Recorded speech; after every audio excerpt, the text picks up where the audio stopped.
It's time for DocTalk Radio, brought to you by Gilbert Hospital and Florence and Anthem Hospitals. I'm Dr. Ann Borik, board certified in internal medicine, and I'm here to keep you up to date on the latest information pertaining to your health and well-being. Welcome to DocTalk Radio, sponsored by Gilbert Hospital and Florence Hospital and Anthem. Well, Joe, today we have a special guest in the studio. Dr. Reddy is here, and he is board certified in internal medicine, pathology, and gastroenterology. Dr. Reddy, thank you for being here. Welcome. Oh, Ann, thank you so much for inviting me. And Joe, nice to meet you today. Thank you for coming in. You know, Dr. Reddy, we've worked together in the hospital with one of my colleagues, and interestingly found out that you trained in Pittsburgh, which is where I'm from. Is that right? Go Steelers. Huh? All right. That's what I was hoping that you would say. That's great. Why don't you just introduce yourself? Give us a little background. Well, I'm a board-certified gastroenterologist, and I've been in private practice for about the last 25 years. I've had training in internal medicine and pathology, and I'm board-certified in both those fields also. And my practice here in town is in Mesa, Chandler, and in Scottsdale. And it's actually a great pleasure to be working with Ann and finally to be on radio and TV with her. That's today. great. You know, Dr. Reddy, tell us a little bit about the most common things you see in your office as a GI specialist. Well, Ann, just before I came to the studio today, I had an office, and I can tell you about 1 in every 2 patients. I mean, they're there because they have upper abdominal discomfort, they have acid reflux and heartburn. And that's probably the number 1 complaint that a patient comes to see me with. I just took my Prilosec before I came out here. Yeah, you know what? It's a $5 billion industry, so you know there's a lot of people who have that problem. Just want to give my contribution. Exactly. You know, just some of the things that we can inform or educate our listeners in terms of, you know, if somebody does have dyspepsia or, you know, acid reflux, what are some of the things that, you know, that they can do that might help? Well, you know, all of us at some point in our lives, you know, have experienced heartburn. I mean, especially, you know, if you have a huge meal on a Friday night and follow it up with a cup of coffee and a chocolate mousse cake, you know, you know. And then peppermint, right? And a peppermint, you know you're going to wake up with some heartburn. Right. But that's normal. I think what we are talking about is patients who have heartburn on a very frequent basis. They have multiple episodes during a day, and it's almost starting to interfere with their life and lifestyle, quality of life issues. And you know what? That is the patient who comes to my office because it's gotten beyond the point of, oh, I occasionally have heartburn. And chronic heartburn can cause fairly significant, fairly serious complications, and it's the best to seek out some medical care from your family doctor first, and if you have more serious complications, obviously to go to a gastroenterologist. Okay.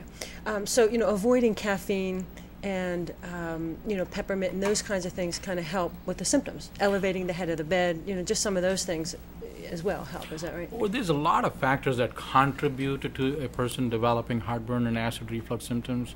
These include weight gain. Eating spicy, greasy, fried foods can contribute to that. If you're on certain medications, you can be at a higher risk for acid reflux.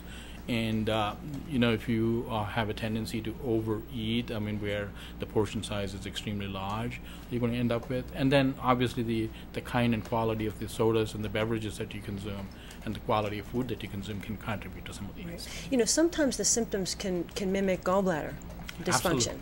Oh, you know, gallbladder is just one of them. I mean, I think more often, actually, what you hear is a chest pain presentation where, you know, the patient doesn't know if it's his, if he's having or she's having a heart attack or if it's just a heartburn. If you have significant enough chest discomfort, please do not assume that this is heartburn. Please call your doctor or somebody and let them know what's going on so they can help you decide if it's significant or not. Right, right. You know, in terms of gallbladder disease, you know, there are some things that can be done. You know, obviously surgery is the gold standard. If somebody has, you know, clear acute cholecystitis, is that right? You'd recommend surgery. But what I wanted to get to with you is what are some of the other things that somebody can do in terms of, you know, chronic gallbladder problems and so forth? Well, you know, we're shifting gears here a little bit about gallbladder. I mean, gallbladder problems are very, very common. If you look at the woman population, almost 1 in 4 women have gallstones. and they can be either symptomatic or asymptomatic. So, if you take 100 women and you ultrasound them, which is one of the ways of examining your gallbladder, you'll find that many of them actually have gallstones, but they never knew that they have gallstones because they don't have any symptoms. The issue is when they start having problems. If they eat something greasy or fried, they went to Kentucky Fried Chicken or something like that, and they had a nice big meal, and then they're hurting now. Well, you know what? You want to make sure that they don't have symptomatic gallbladder disease. And if they have repeated bouts of symptoms, then you need to have a complete evaluation. And ultimately, the treatment is surgery. Okay, that's interesting. Let's shift gears just in terms of irritable bowel syndrome. That's a pretty common, that's a big topic, right? Oh my God, irritable bowel syndrome keeps me in business. I mean, that's one of the common symptoms of the younger population, and we see a lot of people in our office. And there are a couple of main symptoms that these people complain of. They complain of bloating, they complain of gasiness. A substantial percentage of these patients have diarrhea as a predominant symptom, and there's a smaller percentage of people who have constipation. But sometimes there's also a group of patients who have what's called alternating constipation and diarrhea. And these people, they're constipated for 3 or 4 days, and when they start going, they go for 3 or 4 days, and they just roller coaster up and down. The problem is, when you have mild symptoms, it's really not a big deal. The big issue is when somebody has severe enough symptoms where it's starting to affect the quality of their life. Wow. So probiotics, is that something that you recommend in that patient population? Well, that is the new thing, isn't it? For the last 5 or 10 years, probiotics have become like the #1 item sold in pharmacies and over the counter. Right. It is a good thing. It's not going to hurt somebody to take a probiotic, but I think it's also a good thing not to waste your money. I mean, you really want to make sure that it is beneficial for you to spend the kind of money and to get the product and to take it. Don't get influenced by watching the commercials on TV. You want to really talk to somebody and find out if it is the right thing to do or not. Who should be taking a probiotic? Right, that's a good question. Well, I think, if you're somebody who has been on any antibiotic for any kind of reason, like, you had a bronchitis, a urinary tract infection, and your physician prescribed an antibiotic for you, it's a good idea for you to take a probiotic. You ended up in a hospital and you had gallbladder surgery or a knee replacement surgery or some kind of surgery, and you were on antibiotics for some reason, excellent idea. If you're a diabetic, if your immune system is suppressed for some reason, good idea to take a probiotic. But not some 25-year-old healthy person. I think most of them are wasting their money if they take a probiotic. That's interesting. We're going to make sure that, Joe, I want to put the number out if anybody's interested in calling Absolutely. in. What is the number? 480-745-1033. Okay. And you can jump on the chat as well by going to the homepage and just hitting live chat and chat with us and watch the show. If you're listening, you can jump over and watch the show as well. So good. Excellent. Dr. Reddy, you mentioned diabetes. And I know from a gastrointestinal perspective, diabetic gastroparesis is something that maybe you can give a little information and just define that for us. Well, diabetes is the disease of the 21st century. I mean, more and more people are gaining weight, and more and more people are being diagnosed with what's called type 2 diabetes. And if you're not somebody who takes care of yourself, you're going to end up with multiple complications of multiple organ systems, and gastrointestinal system is no exception. Some of the things that can go wrong in a patient who has diabetes and is not very compliant with their diet, exercise, and the medications is you can get a neuropathy which can affect the intestinal system, and it's called gastroparesis, where your stomach does not empty out normally like it should. Right. And you start developing symptoms like nausea, vomiting, pain, chronic bloatedness and gasiness, and foul-smelling burps. And the second more complicated complication that can happen is what's called a non-alcoholic steatohepatitis, and the simple English for that is what's called fatty infiltration of the liver. In 2012, non-alcoholic fatty liver disease is becoming the #1 reason for liver transplantation. People are ending up in cirrhosis because of progressive disease as a result of fat being excessively deposited within your liver. That's very interesting. Let's talk about hepatitis. There's different types of hepatitis, and we see it in the hospital, but I think there's a big population of people outpatient. Maybe you can kind of outline that. Hepatitis, it's kind of a all-encompassing word. I mean, it basically means there's inflammation of your liver. Mm-hmm. And there's a gazillion reasons why your liver can be inflamed. And one of the subgroup of reasons is viruses. And, that's the most common one that we deal with. And hepatitis B and hepatitis C are common reasons for what's called chronic liver disease as a result of hepatitis. And we see quite often these patients. Mm-hmm. There are autoimmune type processes that affect the liver as well. Autoimmune, there's drug-induced hepatitis and alcoholic hepatitis, and as I mentioned, non-alcoholic steatohepatitis. Now, is the treatment the same? Or? No, the treatment of hepatitis depends on the cause and the severity and the chronicity of the disease. Right. Okay. And that's something that we probably is beyond the scope of this, of this conversation today.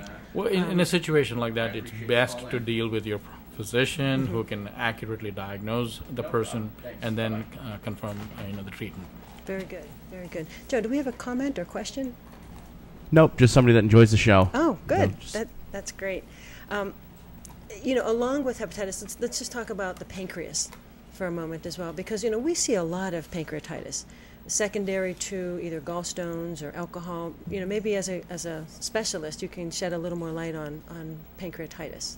Pancreatitis, first thing is what everybody needs to know is that pancreas is a gland that's present right almost in the pit of your stomach across the back wall of your abdomen, and it is a very delicate and a very sensitive organ, and anything can irritate it. And one of the two common reasons are alcohol and the passage of a tiny little gallstone through the bile duct. When the pancreas becomes inflamed, it can be a minor irritant, you just have mild discomfort, or it can be life-threatening serious with lung and heart and kidney failure as a result of pancreatitis. Again, if you have severe enough pain in the pit of your stomach, I think it's best to not just hope that it's going to go away. It's probably a good idea to talk to your family doctor or your physician, or go to the Gilbert ER Hospital or the Florence Anthem Hospital to get the appropriate care. Very nice. Are there certain foods that you recommend that people avoid? Let's say if somebody has history of chronic pancreatitis, or is there anything that we would want to educate our patients about to avoid? Chronic pancreatitis is a result of repeated episodes of pancreatitis where the pancreas itself has become just inflamed to the point where it's not doing its job. And the main job that the pancreas does is it controls your blood sugars by a mechanism of two hormones called insulin and glucagon. And then the other component is what's called the exocrine pancreatic function, where you produce two enzymes called amylase and lipase, and they're responsible for the proper digestion and absorption of fatty foods and carbohydrates. So when you have an insufficient or a poorly functioning pancreas as a result of chronic pancreatitis, you have to be careful in terms of your carbohydrate intake, your fatty food intake, and obviously severely chronic pancreatitis patients become diabetic, so they need to kind of monitor their blood sugar levels too. And so you need to be appropriately adjusting your diet. And you know what, this is a fairly intricate and complicated subject in terms of full details. Again, my suggestion is talk to your doctor, because doctor, nurse practitioner, whoever who is appropriately trained can guide you better in your individual circumstances. Right. Because everybody might, somebody might be on a different list of medications and so forth for other chronic diseases. So that's important to know. The big interest, obviously, is preventative medicine and screening. Love that topic. Yeah, I think that's huge, and that's really, I think, where medicine is going. Is really in the more preventative arena.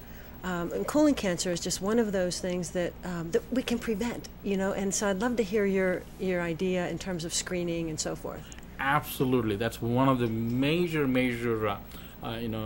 things that has happened over the last 15 or 20 years, where colonoscopy as a screening tool has become just ubiquitous, where everybody who has come to the age of 50 almost knows. The only reason somebody who's over 50 has not had a colonoscopy is because they have themselves decided not to have one.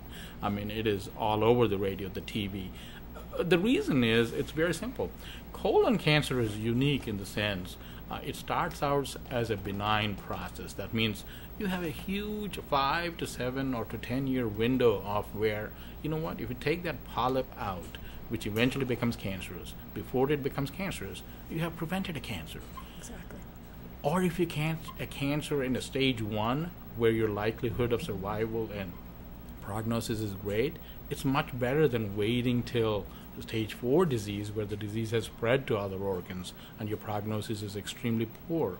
I mean, this is just like your car. I mean, you know, we take better care of our cars a lot sometimes than we take care of our bodies. Absolutely. I mean, I think just like you take your car in for your 3,000 or 10,000 or 100,000 checkup, because, you know, there's a little blip that comes across the screen and says, the light take comes it in, on. and comes on and says, hey, go ahead and get your car checked. I think people, when they turn 50, and there are exceptions where somebody needs to have it at a younger age and somebody can wait for a longer time, but general rule is 50 years of age. Right. It's a great, very easy, very simple, very low risk procedure that can save somebody's life. You know, and what I tell patients a lot of times people hesitate because of the prep and hearing things that really are not true, maybe 10, 15 years ago, how the procedure was with the rigid, colonoscopies and so forth. Can you give us just a little sense of how easy it really is? You know, if you were to give an instruction to your patient, what is the recommendation the day before for prepping? That is true. I mean, the most complaints that we hear are about the prep. But again, there are multiple different ways of prepping a patient. There are some really a little bit hard preps, and there's some fairly easy preps. I think if you talk to your physician, I'm sure they will kind of feel you out in terms of what you can tolerate. They will work with you, and they'll find the appropriate prep, which is going to give a 100% good answer for you when the test is done. Right. The test itself is, believe me, once you've had it, you're going to say that was nothing, because you're sedated. You will not remember any part of the test itself. Mm-hmm. My father was petrified. He had one this week, and he's had a few before. He said now the way they do it, it was the worst part of it was drinking all the fluid. Right. And again, but he said it was painless, and even that can be altered a little bit in terms of how hard the prep is. Right. Mm. Basically, you go in and sleep for an hour, and then wake up, and it's done. Done. I mean, it's Done, as simple as that. And you can go and enjoy your lunch, knowing fully well that you're safe for the next 5 or 10 years or whatever length of time your doctor tells you. I thought my father was crazy. They went to the casino afterwards. I'm like, what?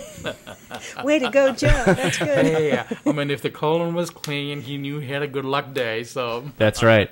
That's funny. That's great. Just talking about the colon, let's talk about diverticulitis and diverticulosis for a minute. There was a study that I read not long ago where red meat now has been found to actually weaken the lining, the muscle of the colon, and make diverticulitis worse. I don't know, if that's something that you can speak to, but I think diverticulosis is a big topic as well. Well, in the age group of 60 and over, or even 50 and over, diverticulosis is a rather very common process. It's a process of aging. Just like people get gray hair and wrinkles, your colon gets diverticulosis. What is diverticulosis? Diverticulosis is the development of little pouches on the wall of your intestine. So that these are little kind of sacs that are hanging off the outside wall of your colon. The problem with diverticulosis is, just depending on how many somebody has, you can have something get caught in there, like a piece of hard stool or something that you could not digest too well and get caught in there. And then you can get an episode of what's called diverticulitis, which is an inflammation. That can also lead to bleeding as a complication, and the more severe complications would be what's called a perforation of the colon, right, where emergency surgery would be necessary, or even an abscess formation again, which will need to be treated with antibiotics and possibly surgery. Right. So diverticulosis is another one of those relatively common issues in the older age people. We're seeing younger and younger people come in as well, which is shocking to me, because, we've had a host of people in their 30s and 40s coming in with diverticulitis. And exactly. And sometimes you will see that certain ethnic groups have a higher preponderance of diverticulitis at a younger age group. And if you belong to that particular ethnic group, For example? Native American, I see Okay. a lot of younger, I mean, in 30s and 40s, That you see makes sense. diverticulosis. Yeah. Okay, yeah, that makes sense. For somebody that does have diverticulosis, dietary recommendations to increase fiber and all that kind of stuff. Oh, absolutely. I mean, I think, once you have developed diverticulosis, I think what you can do is change your diet will help you a little bit, but not as much as would help if you started out with a high fiber diet at a younger age I to see. prevent diverticulosis. But again, it's not like something that you can totally avoid, but at least you can lessen the likelihood of it. So in some people, no matter what they do, it may or may not have. It's a process of aging. It's just like, Right. I mean, you can cover the gray hair up, but you're still going to get some gray hair. Right. So, I mean, I've had patients who, I say, adamantly against any seeds or popcorn or nuts. Some people eat that all the time, and it doesn't bother them. So it just depends on the individual, I guess. Well, I've been practicing gastroenterology for 25 years, and I've been doing colonoscopies, and I've never found a peanut stuck in anybody's diverticulosis. Okay. However, we've kind of anecdotally realized that people who typically they come in and when they have an episode of diverticulitis and you ask them what you do and they say, oh, I was at the movies and I had this big super jumbo sized popcorn, and you start thinking, maybe there's some kind of a relationship. You're absolutely right. I think we generally tell people not to eat big seeds and big nuts and things that they cannot chew well or digest well. Okay, that's good. We Joe. had a call from Sarah in Gilbert. Says that just out of the blue, for the last 5 days has had diarrhea, and as soon as she eats, she has to run to the toilet with total watery stool. What should she do? That's interesting. Okay. And? Usually on our show, as I've said before, that if you do have a problem, we absolutely recommend that you see your doc. And I would want to get a little bit more history, travel history. Is there something that we need to, look at in terms of an infectious process? Lactose intolerance. I mean, the different things that cause diarrhea. I think, maybe we could just in general terms, talk about diarrhea and some of the causes. Diarrhea for different people means different things. Diarrhea can be the number of bowel movements for a different person. For diarrhea for another person may mean the looseness of the stool consistency. So there's many reasons for diarrhea. And truly, to make a diagnosis, you need to be completely evaluated. It's not a good idea to take a guess and say this is what it is, right. Especially on a radio program. Yeah, and for me, a lot of times what I tell my patients and even my family is that you don't want to have a false sense of security. If there's something there, we want to rule it out. We want to make sure that there's nothing that is really bad going on. But when I hear somebody give the history of as soon as something hits their mouth and it causes diarrhea or increased, digestive movement, I think they need to be seen. I really think that that's something that needs to be investigated. And then you have the big risk of dehydration with that, right? Exactly. That's exactly right. And then that makes it worse. And then that's when we see them in the hospital come in, with low blood pressure, fainting, or spells where they pass out because their blood pressure drops and they're very dehydrated. Electrolytes can, go out of balance. So it's something that should be looked at a little closer. So in response to Sarah, my answer would be, since you live in Gilbert, and if you think it's bad enough where you're starting to feel dehydrated, weak, tired, or something you feel is not really right, go to your closest ER, Gilbert ER Hospital on Power Road, I guess. That's the one with the helicopter on top, and exactly. Door to doc in 31 minutes. That's the slogan. So that's right. Now, Sarah, there's other hospitals in the area as well. So go to the closest one and where you feel most comfortable. Absolutely. So that's good.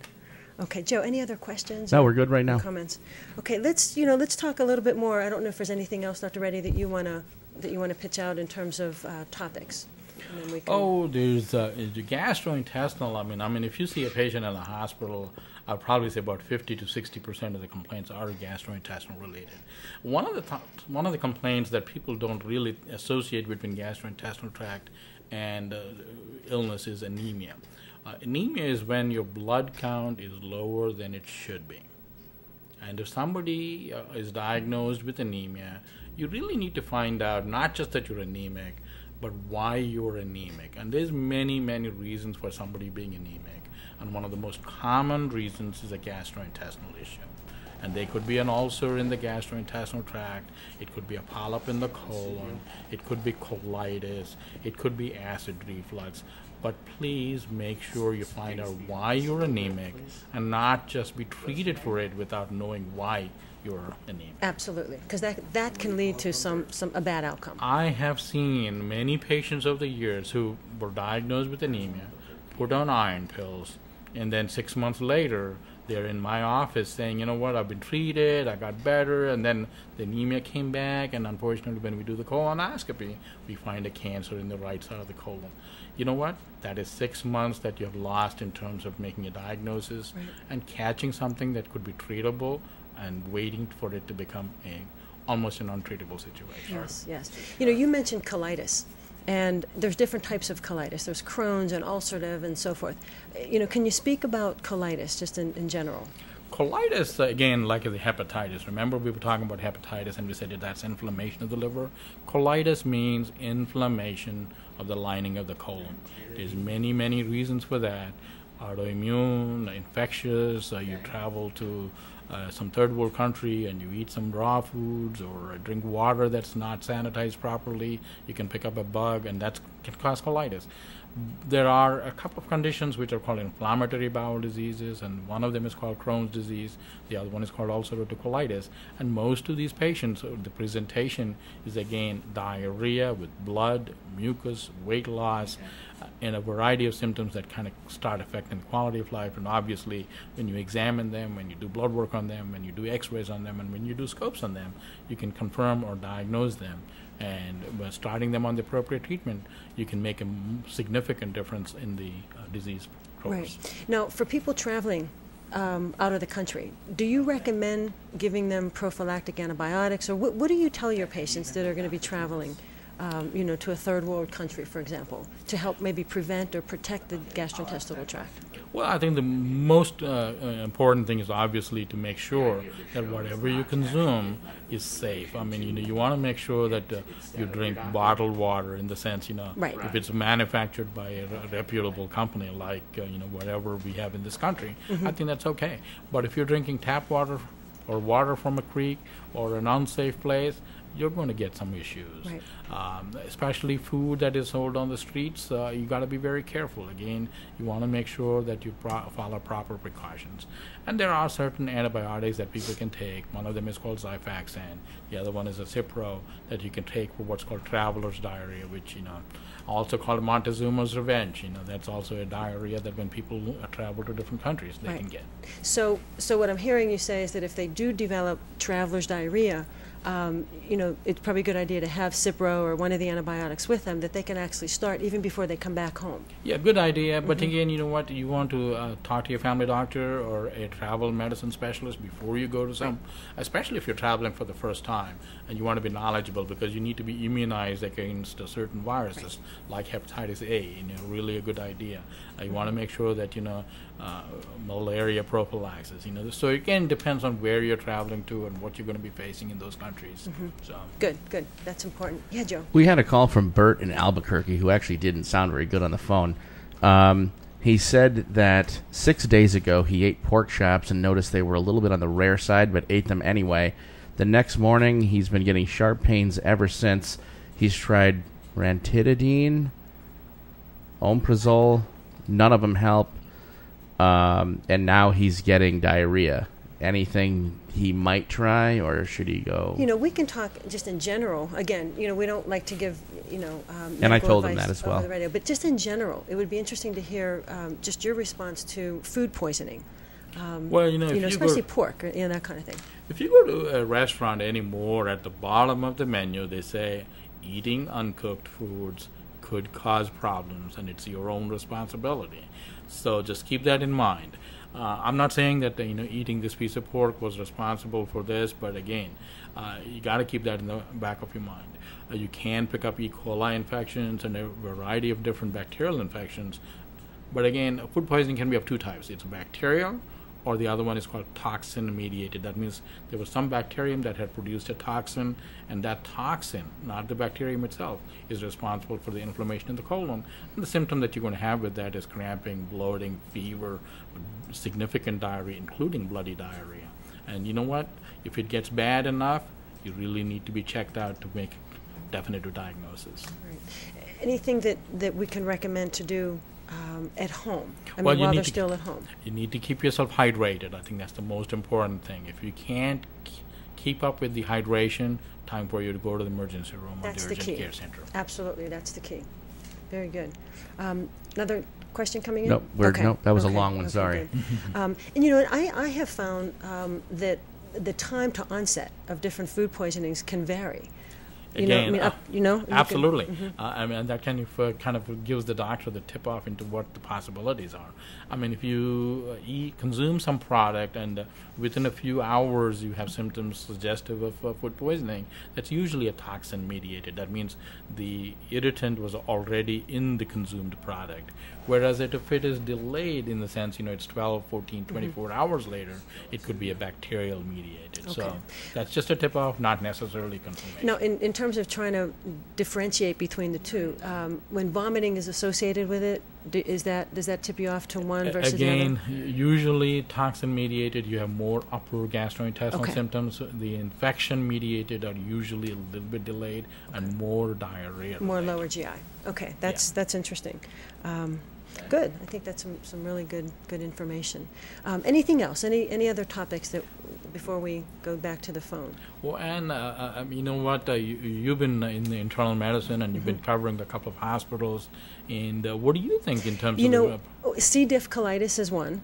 The other thing that I wanted to talk to you about was H. pylori. You know, while we're talking about this, in terms of dyspepsia and peptic ulcer disease, there's something called Helicobacter, right? And, Exactly. and I would love to hear, you know, just what you recommend in terms of treatment for that. You know, when I first started my fellowship in gastroenterology, and there were some really very promising medications that came out on the market. One of them is omeprazole, and there's multiple variants of these different medications. I thought I will never see another ulcer patient. Truth be known, we see a lot of ulcer patients. The reason for that is that ulcers are not necessarily caused all by acid. Well, acid is a contributing factor. Many ulcers are actually caused by a bacterial infection, and one of the bacteria that causes this is called a Helicobacter pylori, or H. pylori for short. Almost majority of the patients who have ulcers will have H. pylori. It does not go the other way. I mean, if you have an H. pylori gastritis, does not necessarily mean that you're going to get an ulcer. The importance of H. pylori is people who have H. pylori gastritis are at an increased risk for gastric cancer. So if you have chronic, I mean, I'm talking about months and months and years of upper abdominal discomfort where, you know, you're having pain, you're losing weight or something like that, you should be checked. There's many ways for checking for H. pylori. You can do a stool test, you can do a blood test, you can do a breath test. Ultimately, you can also have an endoscopy and you can see whether somebody has H. pylori or not. And treating it is available, it's an option, and you can get rid of the infection and thereby diminish the risk of development of an ulcer. Now, usually the treatment is, you know, 10 to 14 days.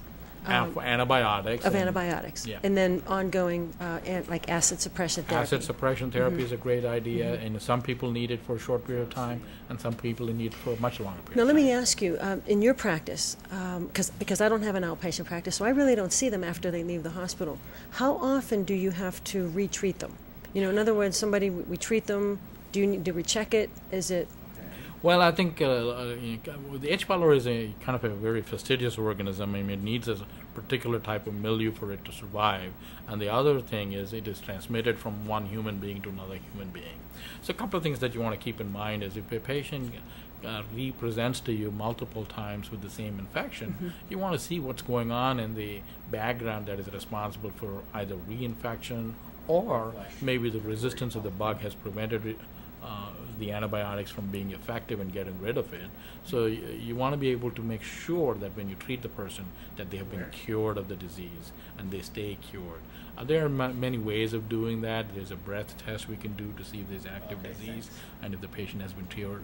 If the patient gets multiple episodes, if they have a spouse, you know, you really want to check the spouse also sometimes to make sure that they're not That's reinfecting interesting. each other. I think that's very interesting and important information, so that if somebody is diagnosed with H. pylori, if the symptoms continue after treatment, let's say a month or two later, it would be important to recheck them. Absolutely. Yes. The other thing that I'm hearing is that we should probably check, you know, another household spouse or somebody that they're in intimate contact with, because they can keep passing it back and forth. Yeah, exactly. Okay, that's good. That's interesting. And you are listening to Doc Talk Radio on KQCK radio station.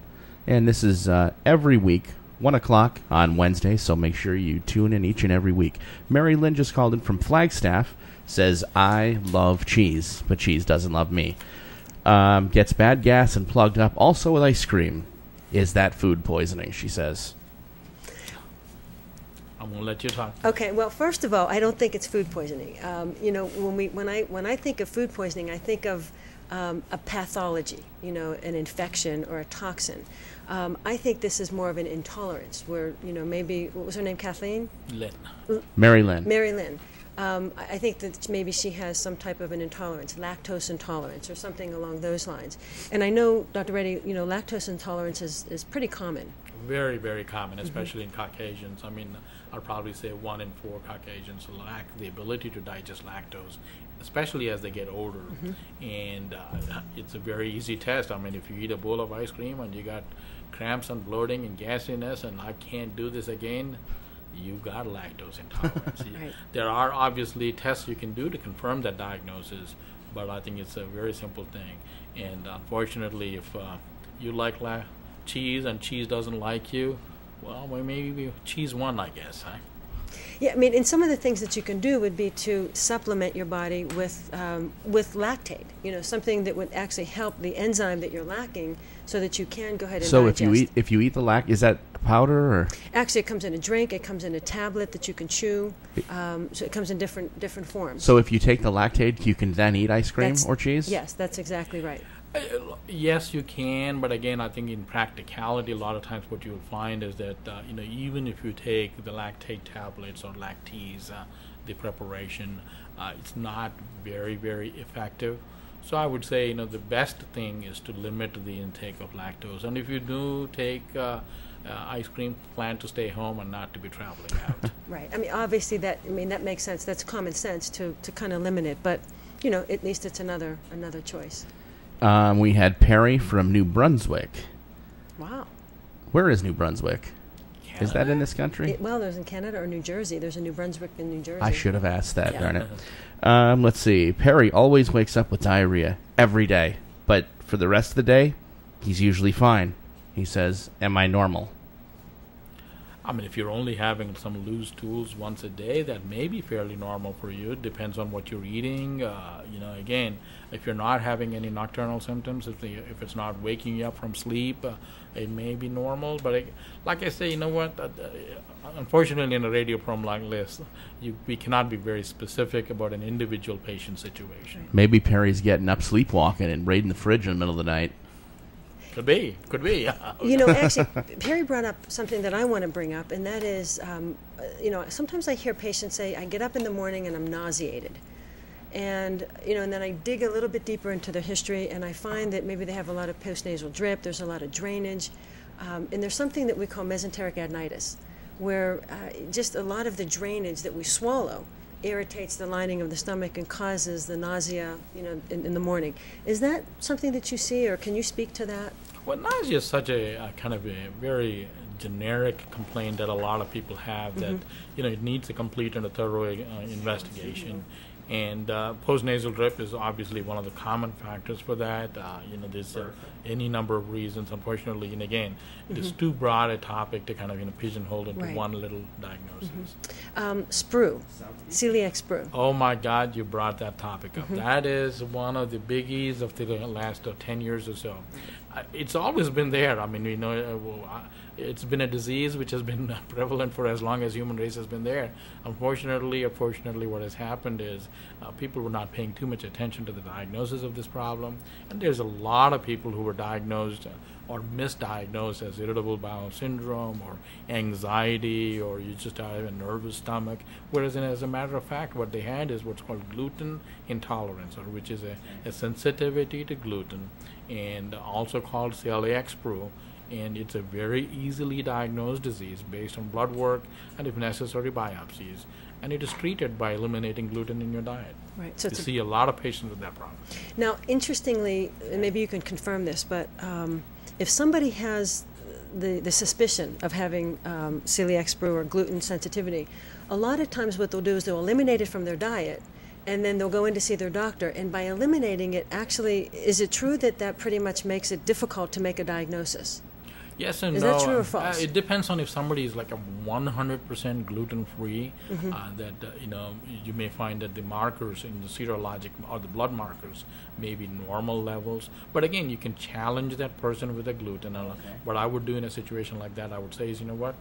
Say if Ann is my patient, I'd say, Ann, go ahead and eat some bread for the next week or so, and we'll recheck your blood work maybe 2 weeks from now, and we'll see what that shows, because we don't want to fall, we can also be dealing with false negatives and false positives. Exactly. And my point for bringing that up is that if you do suspect something, it's important to get in to get it checked.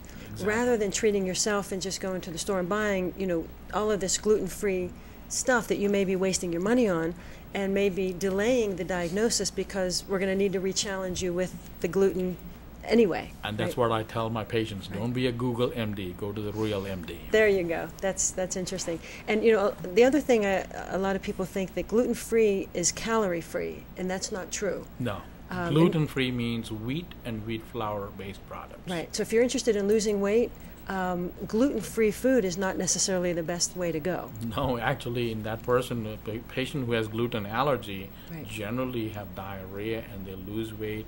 They are those people who say, I can eat anything and I never gain weight. Maybe you have celiac sprout. That's a good tip-off. That's a very good part of the history to look for. Yep. Bertha from South Beach called in, and just before I give you the question, I just want to say, Bertha, whatever the answer is to the question, make sure you check all your local laws, since we're in Arizona and you're in, I believe that's Florida.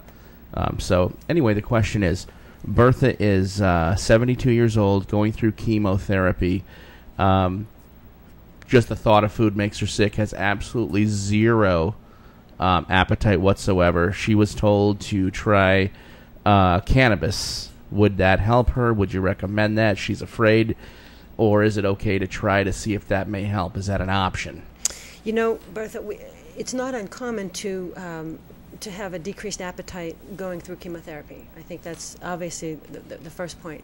In your case, I think that it would be very important to talk to your oncologist, your hematologist. She did say her doctor was very, very upset with her because she's just not eating. Right. So. And there are some stimulants that we can recommend, and maybe Dr. Reddy can speak to appetite stimulants that might be helpful. In terms of cannabis or marijuana therapy and so forth, again, it depends on where you live. It depends on the medical indication for that, and your other medical history. So that really, really does have to come from your physician. Neither myself nor Dr. Reddy are hematology oncologist specialists, and so I don't know about you, but I don't really see a whole lot of patients on an outpatient basis where I manage critically, chronically ill type patients like Bertha's talking about. Dr. Reddy, can you speak to that? Well, I think she has a point. I mean, obviously she has no appetite and she's not able to relish any food, I guess. And there are some appetite stimulants, as you mentioned. Megace is one of them. Cyproheptadine is another one. I think I would try the traditional tested and proven methods of improving appetite in these patients first before going on to the non-traditional approaches. I'm not well versed with the role and benefits of cannabis in terms of promoting appetite stimulant. But again, that's going to be up to her and her family physician and the oncologist. Right. Megace is one of them, as you said, the cyproheptadine or periactin. So there's a lot of different... Are those pills or...? They are. Oh, gotcha. They are. And they're, FDA approved as an appetite stimulant. And so I think that would really be the way to go first out of the chute from my recommendation as well. Exactly. I agree. Yeah, good. Anything else, Joe? We're caught up right now. Other questions? In terms of, Dr. Reddy, do you see a lot of skin manifestations of GI pathology? In other words, are there rashes that you see or anything on the skin that can give you a tip-off to something going on in the gastrointestinal tract? Yes, but they are kind of a little bit rare. I mean, like for example, if you take gluten sensitivity or celiac sprue, these patients can develop a kind of dermatitis, which is called dermatitis herpetiformis. It looks like a zoster or a simplex infection where you have little vesicles on your skin, but if you biopsy them, it has a typical pathologic appearance, and you can make a diagnosis of what's called simply referred to as DH or dermatitis herpetiformis. and that is usually seen in a patient with gluten sensitivity. People who have inflammatory bowel disease, such as Crohn's disease, ulcerative colitis, can develop a condition called pyoderma gangrenosum, which is these non-healing, nasty-looking ulcers that develop on people's legs, and they are very serious conditions that need to be, again, confirmed in terms of diagnosis, and appropriate treatment needs to be initiated. There's probably other things, but again, the diagnosis of these conditions is mostly seen in the dermatologist's office. We don't get to see those rare cases too often. Right. But I think it's really just looking at the whole person, and another reason why, if there's a suspicion, to really get in to see your doc, so that you can get a comprehensive exam and really hone in on a diagnosis, so that there's no guesswork. Exactly. And I think that's very, don't very guess, because you know what, you're going to pay at the end. Right, right. I think that's important as well. In terms of nutrition and just foods, if we can just talk for a minute just about, there's a lot of studies now, and there's a lot of talk about fresh fruits and vegetables and different, for example, apricot is good for the eyes, and and there's nutrients for the eyes. In your recommendation, just in general, just for our listeners, what would you recommend would be the most healthy way to go? Any certain foods that you would recommend or to avoid for the GI tract? I think the most important thing is moderation. Moderation in everything. Mm-hmm. And the fresher the fruits and vegetables, the better off you are. We emphasize on the fiber, and I'm not talking about meat fiber. I'm talking about fruits and vegetables fiber. Okay. And the smaller or the portion size as far as red meats go, you want to try to limit them. Everything in moderation with a proper dose of exercise is good for you. The problem is when we don't moderate and we just consume certain items in excessive amounts. Doesn't matter if it's soda pop or meat or fatty foods or greasy foods or sugars or whatever. Too much of anything is not good. Okay, good. In terms of fiber supplements, a little bit about FiberCon, those kinds of things. Fiber is both two kinds. One is insoluble and soluble. I mean, the soluble fiber is the metamucils and the citrusels and the per diems of the world, and there is a gazillion different brands that are available and store brands. The only issue with soluble fiber is when you start yourself on a fiber supplement from the outside, you're going to develop a little gassiness. So you want to kind of build yourself up to the right dosage. Mm-hmm. You don't want to start off at 10 or 20 grams of fiber per day. If you have a lot of issues with gas and bloating with the fibers, you want to go for the non-soluble fibers or the insoluble fiber, and one of the brands is called FiberCon, and there's many other brands for that. But talk to your physician, because you know what? They will be able to direct you in the proper direction. Mm-hmm. Okay, good, good. Nancy from Glendale has rosacea and now has shingles on top of that on the face. It burns and hurts, and are there any creams or something that you can recommend to help with the pain? Wow, rosacea is a fairly benign skin process, but shingles can be pretty painful, and I would be very, very cautious when I hear somebody has shingles on the face. The dermatome, or the line of the nerve pattern, can affect the eye. And so, when somebody develops that trigeminal nerve or that nerve root that actually, involves the eye, it can cause blindness. I mean, it can be a very, very serious thing. So, in your case, I would absolutely recommend that, if you haven't seen your physician, there are some antiviral type preparations and things that can be treated just to kind of decrease the shedding of the virus so that it doesn't prolong. It shortens the course of it. And that's really the recommendation that I would, especially if I see a lesion on the tip of the nose. In somebody that has herpes zoster, which is shingles, on the face affecting the tip of the nose, the dermatome pattern can actually lead into the eye, and it can affect the eye, and that can be very, very problematic. So I would be pretty cautious and careful with that. Just an aside, vitamin B complex is important for nerve regeneration of the nerves. So I always recommend patients who have neuropathies, peripheral neuropathies affecting the nerve, or carpal tunnel, or even shingles, for chronic nerve pain. There's different medications for it, but vitamin B6 is a great preparation that we recommend in those people, just a supplement. a B complex, B6. Certain B12. milligrams per day you recommend, You know or what? does that depend? It depends. It comes over. It's like 250 milligrams. It comes, over the counter, and you can see what the recommended preparation is. If it's a complex, if it has B6 with B12. If you take too much, does it get sloughed out, or does it build up? Vitamin B, actually, you can't really overdose on vitamin B because it's a water-soluble vitamin. And so, the chances of you overdosing on vitamin B is pretty unlikely. Unlike other vitamins. Fat-soluble vitamins. Right, the vitamin A, D, E, and K are the fat soluble that you can overdose on. Are there any GI complications from vitamin toxicity that you can think of? Off the top of my head, I'm just thinking. I don't know of. I mean, if you overdose on A, it's the visual problems. D and E, usually nothing GI related, and right. The vitamin K, you have a hypercoagulable state with the bleeding, right? Yeah. Okay, but nothing in terms of GI complaints. Nothing directly GI. Okay, that's good. That's good. Was there a phone ring? Caught there? up so far. Okay, great. Well, let's I got a question. For those of you listening, we have a Facebook page. So if you haven't logged on and liked us, I invite you to do that. And on occasion, I get people calling in questions or emailing questions in. And last week we had a question about Wilson's disease. And I know that's not very common, but it's a disease of the liver. And maybe, Dr. Reddy, you can just give us a little general insight about Wilson's. There are some inherited diseases of the liver, and Wilson's is one of them.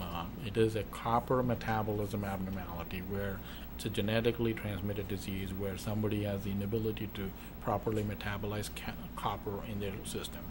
And it leads to excessive amounts of copper, and then you hemolyze, and those patients unfortunately can end up with liver failure, and the treatment for them is a liver transplantation many times. Right. So hemolyzing meaning that the blood cells are break down. Exactly. And do those patients oftentimes require blood transfusions? Yes, yes, they do. But again, like I said, it's a very, very, very rare condition. It's a pediatric age group population. Okay. So that's out of the realm of my practice. It's not often that I get to see a patient with Wilson's disease. Now, hemochromatosis, on the other hand. Hemochromatosis, on the other hand, is a very common problem, underdiagnosed, unfortunately, because these people can eventually go on to develop cirrhosis, not only cirrhosis, but what's called hepatocellular carcinoma or liver cancer. It's an easily diagnosable condition. If you do blood work on a patient, you should be able to diagnose hemochromatosis, at least as a screening test. Obviously, it'll need confirmation on the basis of a liver biopsy. Okay, that's interesting. So there's a lot in terms of liver pathology. I think we need to mention that hemochromatosis is excessive amounts of iron within your liver. That's an iron storage disease. And so just by having too much of it, it infiltrates. The iron that you're absorbing too much of gets deposited not only in your liver, but can be deposited into the joints, and you can end up with arthritis. It can be deposited in your pancreas, and you can end up with pancreatic insufficiency, and you can develop diabetes as a complication of that. And your skin color can also obviously become darker as a result of deposition of iron underneath of the skin. Right. That was one of the things that I remember in studying for my boards, is that there's not too many things that actually cause a natural suntan.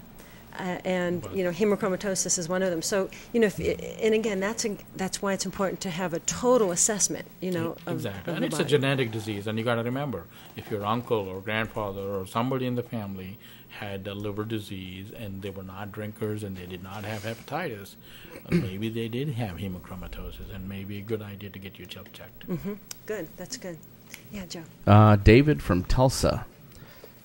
Getting acupuncture for plaque psoriasis seems to be helping, I think, he said, which means he's not sure. Is this bogus? Am I wasting my money? Or can you recommend anything in combination with it or solo? Well, I mean, if you have psoriasis, I think that needs to be in the arena and being managed by a dermatologist. Because there's an autoimmune component to that. And a lot of times anti-inflammatory steroids, those kinds of things are oftentimes recommended. And sometimes there's even some arthralgias and arthritis that can go along with psoriatic arthritis and those kinds of things that are affiliated with arthritis and psoriasis together. As far as acupuncture, I mean, I'm an advocate. I think that there's a place for it in certain populations. A study just came out looking at chronic pain, neck pain, back pain. Absolutely, I think there's some real place for the use of it. However, I don't know of any studies that look at acupuncture in treating psoriasis or anything like that. And he says, I think it's working, but I can't tell. Honestly, I mean, there's nothing that I can think of that validates that right now in terms of the medical literature. And I don't know, Dr. Reddy, have you heard of anything? Zero knowledge about it. Okay. Yeah, I mean, it's outside really the scope of standard conventional medicine, which is, what we basically practice. Now, having said that, as an internal medicine specialist, board certified, which is my practice, I tend to have a little bit more expanded interest in some of the modalities of alternative and integrative. But I think that's stretching it a bit. So I would be very, very careful. David from Tulsa, thank you for that question. I hope that helped you. Okay, great. There's a lot of skin, we were talking about different skin manifestations of internal systemic disease. And that's why I ask you just from a GI standpoint, it's important to just kind of be aware of that so that when you do see your primary doctor or your family doctor, to just, kind of take that into account. Hopefully soon we're going to have a dermatologist on the show. That'll be wonderful. Yeah, and for those of you listening, sometime probably within the next couple of weeks we'll do that, and I'm going to be the patient. I think that we're going to do it in a remote location, and the dermatologist will be addressing some of the moles on my back. Oh, just make sure he gives you enough local anesthesia yes, you're not ouching during the procedure. Wow. So, Joe, that's going to be an interesting show. Awesome. So anyway, we'll talk more about that as we get closer. That's good. Hey, if Katie Couric can do a colonoscopy on live TV with no sedation, I think you can handle it. Did that really happen? Yes. Wow. Really? Wow. Boy, she has, that's lots of guts. Just talking about, we only have a few minutes to go. And the last show we had a call in about somebody who swallowed a foreign object. Can you speak to that in terms of, what you recommend? I guess the rubber ball, wasn't it? The rubber ball, the person was doing a magic trick and swallowed a rubber ball the size of a quarter. Any insight, any input? Well, that kind of a thing really shouldn't be a problem unless there's some kind of a narrowing in the gastrointestinal tract. If it went past the sphincter in the upper esophagus and the lower esophagus, then most likely it's going to go through the entire gastrointestinal tract and come out the other end the next day. It can be facilitated by giving that person a little bit of a laxative or a stool softener or some kind of a medication that will increase the intestinal motility. Unfortunately, I mean, the foreign object ingestion can be accidental or intentional. We see that in the pediatric age group where it is accidental. I've seen some very old patients with dementia who have accidentally swallowed a piece of their partial or denture and things like that. And we have had to go in fishing for them within the lumen of the stomach, and we've been able to get them out. Intentional ingestion is a kind of a psychological illness and attention-seeking behavior. Sometimes we see it in prisoners and some psychiatric patients. Many unusual objects have been swallowed, and wow. I've had the pleasure of taking them out with an endoscope, yeah. With more and more people getting gastric bypass surgery, we hear a lot of times people having a hard time swallowing or it kind of gets stuck or they're feeling. Do you advocate, do you find that drinking Coca-Cola, and sometimes in those patients, I remember, well, in my own family, my dad on occasion had that problem. Coke tends to help. Do you have any input about that? I think a bariatric patient, when they complain of something is stuck, usually what happens is they're not following the bariatric diet that they should be on, and they've eaten something they shouldn't have, which is something which is a little bit beyond the lumen size of where the anastomosis between the stomach and the small intestine is. Like 3 dozen wings. 3 dozen wings, or a big persimmon, or a whole bunch of popcorn that you can't digest, and it's clogged up the system.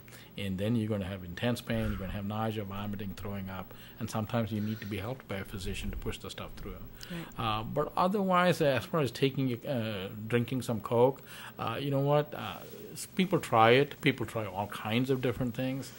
Some people will say they swear by it. I don't know. Sometimes it does, sometimes it doesn't help. Okay. I mean, because this a little bit of caffeine does relax people, sir. Right.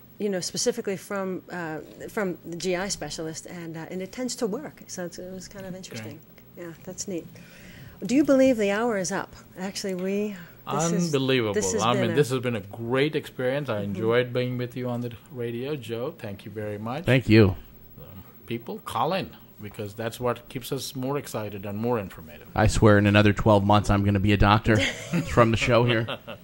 That's great. Well, those of you listening, thank you for joining in. And don't forget to check out DocTalkRadio.com. And then if you, again, go to the Facebook page and check us out. Thank you. Thank you so much. Dr. Reddy, thank you for being here. Thank you very much for inviting me, and thanks for me being here. This concludes Doc Talk Radio with Dr. Ann Borik. Till next time, I wish you health, wellness, and many blessings. DocTalk Radio is brought to you by Gilbert Hospital and Florence and Anthem Hospitals. Topics discussed are for informational and not intended to substitute advice from your personal physician.